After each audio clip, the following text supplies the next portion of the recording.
અત્યારે લોકો એવું માની લે છે કે અમે જે વિસ્તારમાં રહીએ છીએ, અમે જે સોસાયટીમાં રહીએ છીએ, અમે એ સોસાયટી એ વિસ્તારના દાદા છીએ, પરંતુ એ લોકોને એ નથી ખબર કે એ વિસ્તારના તમે દાદા, એ વિસ્તારના એ સોસાયટીના તમે લુખ્ખા તત્વો છો। અને આવા જ લુખ્ખા તત્વોને હવે વડોદરા પોલીસ કાયદાનું ભાન કરાવી રહી છે કે તમે દાદા હોય તો તમારા ઘરમાં કાયદા માટે તો દરેક સમાન છે। વડોદરામાં લુખ્ખા તત્વોને પોલીસે કાયદા અને વ્યવસ્થાનું ભાન કરાવ્યું છે। ફતેગંજ વિસ્તારમાં બે જૂથ વચ્ચે જબરજસ્ત મારામારીના દ્રશ્યો તમે ટીવી સ્ક્રીન પર જોઈ રહ્યા છો।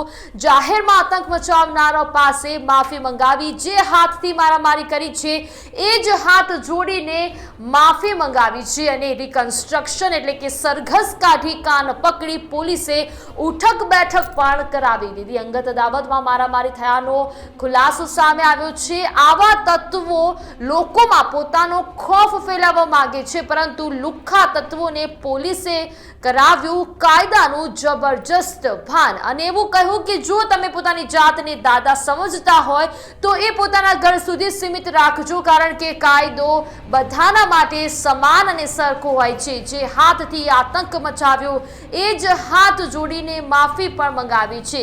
જે વિસ્તારમાં મારામારી કરી હતી તે જ વિસ્તારમાં લઈ જઈને એ તમામ લુખ્ખા તત્વોની પોલીસે હેકડી ઉતારી છે।